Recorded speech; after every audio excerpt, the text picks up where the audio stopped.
De volta com o Jornal da Oeste, segunda edição. A gente vai repercutir agora com o nosso querido correspondente internacional, Ivan Kleber, essa decisão que foi tomada agora há pouco pelo Alexandre de Moraes sobre suspender a visita de Flávio Bolsonaro a Jair Bolsonaro, que está em prisão domiciliar. Vamos dar boa tarde, então. Lorde Ivan Kleber, seja muito bem-vindo ao JDO2. Boa tarde. Boa tarde, Geisiane. Uma saudação especial a você e as colegas de bancada e principalmente a nossa audiência. Olha, a decisão do ministro Alexandre de Moraes foi publicada aproximadamente uma hora e meia atrás, mas ela já repercute internacionalmente em duas agências importantes. A Bloomberg está aí, não é a repercussão, o juiz brasileiro proíbe Flávio Bolsonaro de visitar o pai por 90 dias, essa é a chamada da agência Bloomberg, e também temos a agência de notícia Reuters, reportando com o seguinte título: Suprema Corte do Brasil impede senador Bolsonaro de visitar seu pai.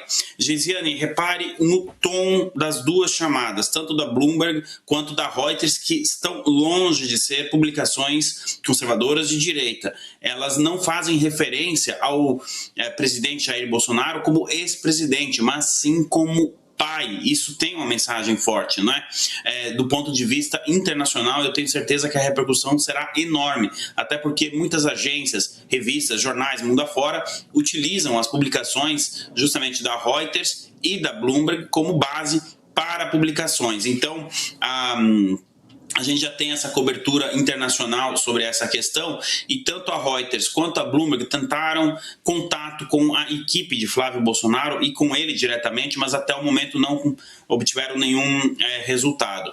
Além dessa repercussão, agora a gente levanta um questionamento aqui para compartilhar com a nossa audiência, Geisiane. O presidente da Argentina, Javier Milei, anunciou também há coisa de 2 ou 3 dias que pretende visitar o presidente Jair Bolsonaro. E aí, como é que fica? Será que o ministro Alexandre de Moraes vai proibir que o presidente de um país tão importante nas relações com o Brasil e membro do Escudo das Américas, próximo do governo Trump, ele vai impedir que essa visita aconteça? O Milei tem um cacife político para levar isso para cortes internacionais. E, internacionalmente falando, o cenário não é dos melhores para o ministro Alexandre de Moraes. Então, a gente tem essa repercussão, chama a atenção, como eu disse, né, do destaque, como tem que ser feito. E aqui eu acho que a Bloomberg e a Reuters fizeram uma primeira cobertura correta dos fatos. O que nós temos hoje no Brasil é o filho sendo impedido de visitar o pai por 90 dias. E as pessoas, Geisiane, mundo afora, sabem que nós estamos praticamente já às vésperas do início do processo eleitoral no Brasil. É a eleição mais importante agora no calendário eleitoral, não é, do mundo todo, justamente a próxima eleição que acontece em outubro no Brasil. Então as pessoas vão perceber que sim, que nós teremos uma interferência, algo nesse sentido nas eleições do Brasil. 90 dias dá justamente o prazo do primeiro turno. Eu também estou monitorando aqui, Geisiane, e se a gente tiver alguma atualização nesse sentido do governo Trump, alguém da administração Trump, lá nos Estados Unidos, caso tenha alguma repercussão, a gente traz na hora aqui para a nossa audiência. Geisiane? Esse fato que o Ivan relembrou aqui, a nossa audiência, é bastante importante. Esse prazo de 90 dias que vai desembocar justamente no período eleitoral, ou seja, mais um indício de que é uma decisão completamente política, que vem aí dessa Suprema Corte, que vem aí mais uma vez do Alexandre de Moraes. Vale ainda ressaltar, na semana passada, na terça-feira, o Flávio Bolsonaro participou daquela audiência pública nos Estados Unidos. O Flávio Bolsonaro tem obtido da imprensa internacional, tem feito na imprensa internacional, causado na imprensa internacional uma boa impressão, ao passo que o Lula é visto aí como Biden da América Latina. Deixa eu trazer aqui a tela, Ivan Kleber, as nossas analistas políticas. Fabi Barroso, sua pergunta para o nosso querido Lorde Ivan Kleber. Boa tarde, Ivan. Prazer recebê-lo aqui conosco no Jornal da Oeste, segunda edição. Ivan, além do pai, né, a gente precisa lembrar também que ele é advogado do presidente Bolsonaro. Quando a imprensa internacional se der conta de mais uma violação, né, porque é sagrado o direito do advogado visitar seu cliente. E quem deve, né, desistir do seu advogado é a parte, né, seria o próprio Jair Bolsonaro. Mas, sendo assim, a gente sabe que estamos aí nas vésperas de provavelmente uma condenação do Brasil em relação à seção 301. E foi mencionado justamente também um dos tópicos, né, é essa injustiça que o Brasil está e a violação de direitos humanos e decisões arbitrárias. Você acha que isso pode contribuir, ter um peso, ou pelo menos dar mais argumentos aos americanos quando vier a tarifa para alguns produtos de 25% já somados ao que já está tarifado no Brasil? Boa tarde, doutora Fabiana. Se a doutora me permite, eu só quero fazer aqui a leitura rápida de um parágrafo da Bloomberg, porque eles aqui também colocam, a gente está pegando as notícias minuto a minuto, né? E eles colocam aqui que o ministro Alexandre de Moraes também, em sua decisão, colocou a questão como que poderia configurar propaganda eleitoral antecipada ilegal, uma vez que promoviam explicitamente sua candidatura à presidência antes do período oficial de campanha. Ou seja, está repercutindo o mundo afora essa questão. E eu fiz questão de ler esse trecho da Bloomberg, porque sim, doutora Fabiana, eu não acredito que nós tenhamos tarifas aplicadas ao Brasil por conta dessa decisão do ministro Alexandre de Moraes. Agora fica muito difícil sustentar a atual posição do governo americano de suspensão, de retirada da lei Magnitsky.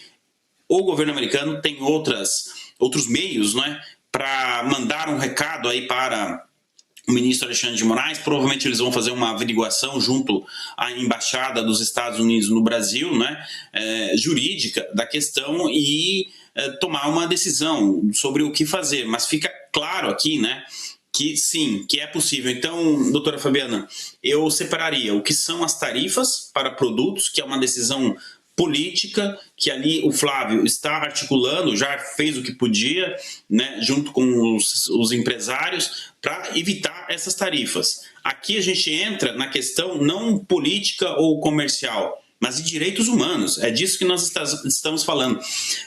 Eu peço à audiência, olhem como está sendo reportado o Brasil no exterior neste momento. Juiz brasileiro proíbe Flávio Bolsonaro de visitar o pai. A Magnitsky é a questão de direitos humanos. Nós que acompanhamos geopolítica, doutora Fabiana, estamos acostumados a noticiar informações como essa na Nicarágua, na Coreia do Norte, não no Brasil. Isso vai chamar muita atenção, não só da imprensa, mas como também, pode ter certeza, da comunidade política lá nos Estados Unidos, doutora Fabiana. Geisiane, devolvo para você.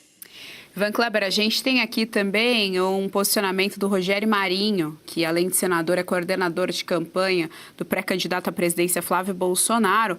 Ele emite, né, essa nota está no X dele, no Twitter. Ele fala dessa decisão do ministro Alexandre de Moraes. Ele reforça a questão da perseguição política e do tratamento desigual, relembra a questão de 2018 do Lula, como nós já trouxemos aqui hoje para a nossa audiência, né, que ele se manifestava por cartas publicamente, enfim. E vale lembrar ainda que no caso do Lula tinham manifestantes ali em frente à superintendência. Isso não pode acontecer no caso do Jair Bolsonaro, tá? É proibido se manifestar, é uma das medidas cautelares. Ninguém pode se manifestar próximo do condomínio do Jair Bolsonaro, onde ele mora, onde ele está nessa prisão domiciliar. Ele fala, então, dessa questão aí, 2 pesos, 2 medidas, mas ele traz outro ponto importante, quero te ouvir também um pouco sobre isso, Ivan Kleber, que é sobre a Corte da Itália. O senador diz o seguinte: a mais alta Corte da Itália apontou a parcialidade e as anomalias do STF no julgamento de membros da direita. Tribunais da Espanha, Estados Unidos e Argentina também já se manifestaram contrários às decisões do Supremo por verem parcialidade e perseguição política na conduta de Alexandre de Moraes. Quero te ouvir um pouquinho a respeito disso. Ele menciona aqui os presos políticos do 8 de janeiro também. Ele está falando da Carla Zambelli, mas também dos presos políticos do 8 de janeiro, aqui na Argentina, por exemplo, que está recebendo aí um tratamento diferente da Suprema Corte. A letra da lei está valendo. Vale ressaltar, lá também tem bastante juiz kirchnerista, não é? Sofre com o mesmo problema que nós temos aqui na Suprema Corte, uma Suprema Corte praticamente petista. Mas ele traz aí essa comparação também, Ivan Kleber, quero te ouvir a respeito sobre essas outras cortes. Isso. Ao senador Rogério Marinho, eu só incluiria na lista que ele publicou também a Polônia, no caso de Red Pill, né? A Polônia também rejeitou um pedido de extradição, se não me engano, e pode ser incluída também na lista desses países na Europa. Então, já dá para encher uma mão aí de dedos de países que entenderam que as coisas não estão caminhando como deveriam dentro do Estado Democrático de Direito no nosso país. E isso arranha a imagem, com certeza, do nosso país. Podem ter certeza que a cobertura internacional das eleições no Brasil, hoje, a partir dessa decisão do ministro Alexandre de Moraes, ela muda completamente. O cenário internacional já não era favorável para o Lula, vai piorar ainda mais. E por que eu estou trazendo o Lula no debate? E eu peço para a doutora Fabiana, se eu estiver errado, por favor, me corrija aqui ao vivo, sem problema nenhum.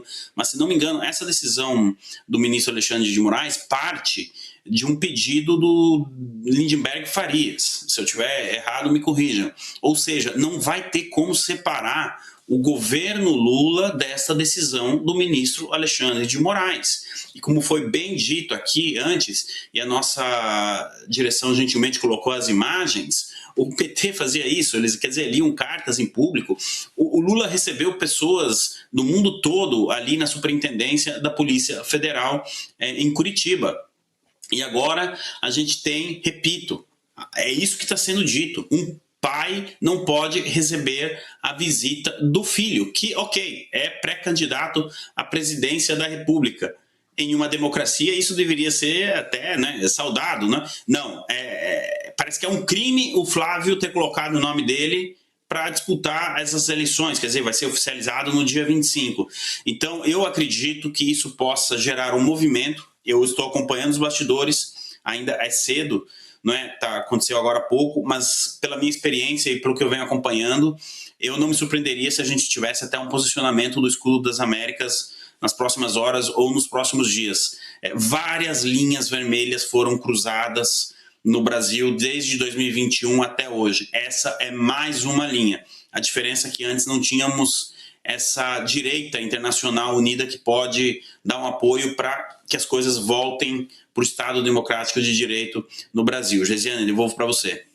A gente já vai ouvir a Mayara Hani, mas antes o Ivan chamou aqui a Fabi. Fabi vai trazer aqui para a gente porque foi de ofício, não é isso, Fabi? Foi de ofício, Ivan, para a gente entender, lá o ministro ele não diz nada, ele já começa falando que ele decide. E é uma petição que ele acompanha de perto, então ele acompanha o apenado ali com uma certa preciosidade. Mas informalmente é óbvio, né, que o Lindenberg, a gente não sabe quem faz a vez de quem, politicamente falando, mas ele sempre se presta esse papel de levar notícia, crime ao tribunal, que não deveria ser um tribunal penal, é um tribunal constitucional, mas no Brasil, tanto que a mídia também vai fazer esse recorte internacional, que o Brasil tem uma corte, ao invés de corte constitucional, a gente tem uma corte penal.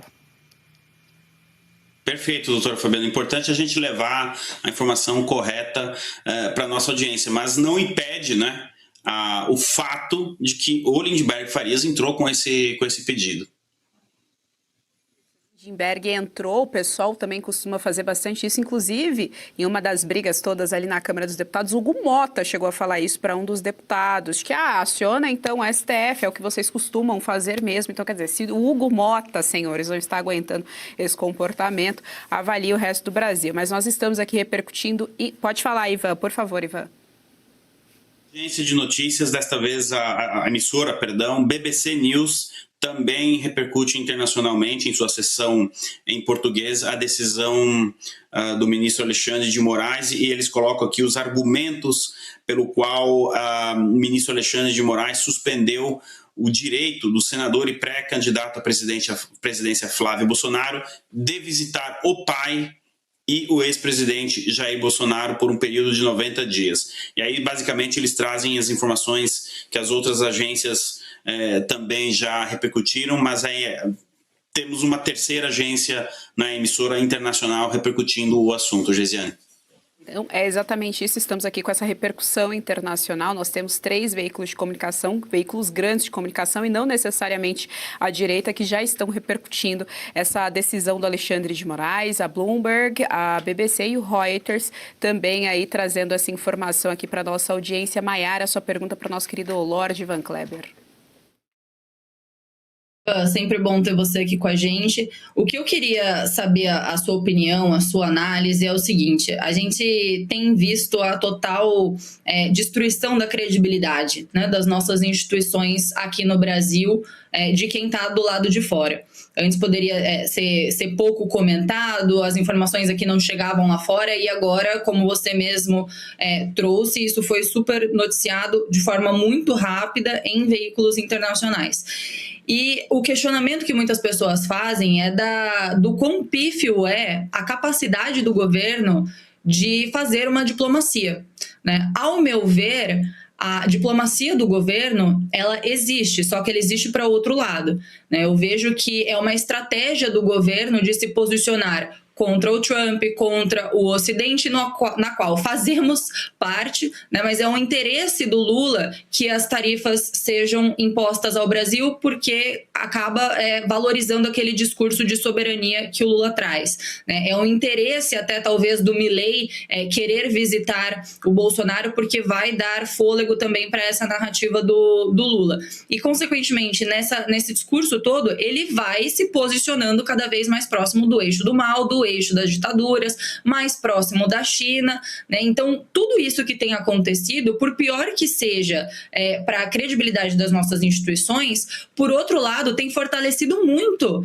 o slogan, né, a campanha do PT, né, fortalecido com quem ele quer se unir de fato. Então eu queria ver um pouco mais da sua visão geopolítica realmente, né, da sua análise geopolítica por trás desses movimentos que o Lula faz, e o quanto isso realmente fortalece a campanha dele ou o posicionamento dele próximo desses outros países, às vezes de se tornar um líder, né, desse posicionamento contra os Estados Unidos ao lado da China. Bom, Mayara, também uma alegria tê-la aqui conosco. Olha só, eu vou citar um exemplo prático de como é proposital a diplomacia que está sendo utilizada dessa maneira pelo Itamaraty, como você descreveu. Nós inclusive falaríamos disso hoje, e eu vou trabalhar mais nessa pauta, mas o Brasil foi taxado em 55%, né? A produção de carne no setor pecuário brasileiro foi taxado em 55% pela China. O ministro da Fazenda, não é nem o Itamaraty, o ministro da Fazenda esteve na China há coisa de 20 dias atrás. Ele ficou uma semana lá. Para fazer o quê? Para vender títulos da dívida soberana do Brasil em yuan.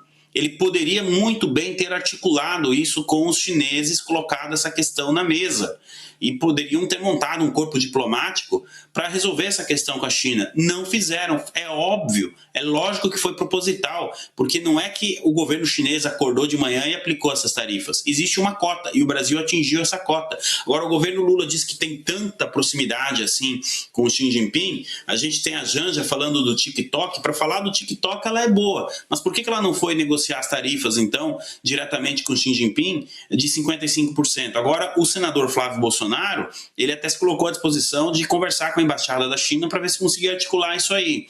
Então a gente vê, Mayara, que a política exterior do Brasil, ela está totalmente tomada por uma ideologia, e essa ideologia e essa tomada de poder da política externa não visa os interesses do nosso país. Ela visa a manutenção do grupo que está no poder. Basta a gente ver o que aconteceu na semana passada, quando não tinha nenhum representante do governo brasileiro na sessão 301, apenas observadores. Observar o quê? Era ali a oportunidade do governo brasileiro de defender a questão das tarifas. Então agora a gente tem esse cenário com a decisão do ministro Alexandre de Moraes, repercutindo internacionalmente, o país se afastando cada vez mais do Ocidente, como você bem colocou, e é por isso que eu acredito que sim, que a gente possa ter um posicionamento, inclusive, do escudo das Américas e de, inclusive, congressistas, enfim, lá nos Estados Unidos. Repito, o mundo está recebendo a notícia agora, milhares de pessoas mundo afora estão recebendo a notícia através dessas agências, que um pai não pode visitar um filho, que um filho não pode visitar o pai em uma prisão domiciliar. Repito, isso é um passo em direção à Nicarágua, o que era a Venezuela antes da queda do Maduro, Coreia do Norte. Nós não queremos isso para o nosso país e se eu pudesse dar um conselho ao senador Rogério Marinho, muito importante ele fazer o tweet. Mas mais importante do que fazer o tweet é denunciar isso internacionalmente. E na Europa tem campo para denúncia, sim. Geisiane, eu devolvo para você. Inclusive, o próprio Flávio fez isso na Europa também, né, em relação a esse caso da Zambelli. Ali um pouquinho antes, ele também fez denúncias ali, enfim, está chamando a atenção para tudo isso que tem acontecido aqui por meio da Suprema Corte, por meio especialmente de alguns ministros. Ivan Kleber, tem um comentário aqui um pouco bravo comigo, porque eu te chamei de Lorde, diz que é ridículo esses jargões, que é isso, respeite o nosso Lorde Ivan Kleber, melhor correspondente internacional. Ivan, obrigada pela parceria de sempre, estamos atentos aqui, qualquer informação, só nos acionar, Ivan.